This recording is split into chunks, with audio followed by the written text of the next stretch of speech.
ಅಸಾಧಾರಣ ಪ್ರತಿಭಾವಂತ, ಬಿಜಾಪುರದವನು. ಅವನು ಹೇಳ್ದ, ನಿಮಗೆ ಸರಿ ಕೇಳಿಸ್ಲಿಲ್ಲ. ಅದು ಅಲ್ಲಿ ಹುಟ್ಟಿ ಇಡೀ ದೇಶದ ಅಲ್ಲಲ್ಲಿ ಓದ್ಕೊಂಡು ಸಾಕಷ್ಟು ಸಿನಿಮಾಗಳಿಗೆ ನನ್ನ ಜೊತೆ ಕೆಲಸ ಮಾಡಿದ್ದಾನೆ, ಬೇರೆ ಬೇರೆ ಕಡೆ ಕೆಲಸ ಮಾಡಿದ್ದಾನೆ.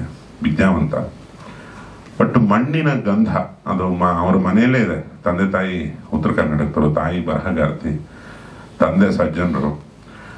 ಒಂದು ಬಿಜಾಪುರದ್ದು ಹೊಡಿಬೇಕು, ಉತ್ತರ ಕರ್ನಾಟಕದ ಹೊಡಿಬೇಕ್ರಿ. ನಾನು ಬೇರೆ ನಂಗೆ ಬರೋದಿಲ್ಲ. ನಾನು ತುಂಬ ಟಾಪ್ ನಾಚ್ ಇಂಗ್ಲೀಷ್ ಇಟ್ಟಿದ್ದಾನೆ, ಬರಹಗಾರ, ಎಲ್ಲ ಇದೆ.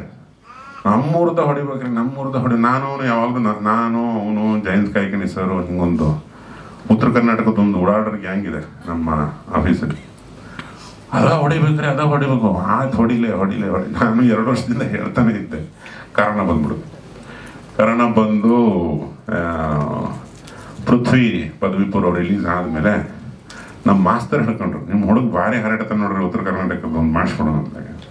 ಕರೆಕ್ಟಾಗಿ ತಿದ್ದಾಡ್ರಿ ಅಂತ ಹೇಳ್ಬಿಟ್ಟು ಅವನನ್ನು ಒಪ್ಪಿ, ಅವನನ್ನು ಮೆಚ್ಚಿ ಹ್ಞೂ ಅಂದ ಪೃಥ್ವಿ ಶ್ಯಾಮನವ್ರ ಸರಿ ಮೊದಲನೇ ಧನ್ಯವಾದ. ಯಾಕಂದರೆ ಒಬ್ಬ ಬಡವನಿಗೆ ಆಗ್ಬರೋದು, ಹಾಗೆ ಒಬ್ಬ ಹೊಸಬರಿಗೆ ಆಗ್ಬರೋದು.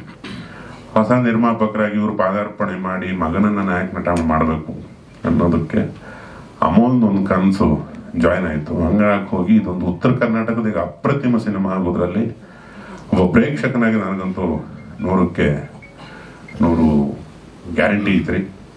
ಸೊ ಎಲ್ಲರೂ ಬಂದಿದ್ರಿ, ಎಲ್ಲರೂ ಮತ್ತೆ ಸಿಗ್ತಿರೋ ಸಂತೋಷ.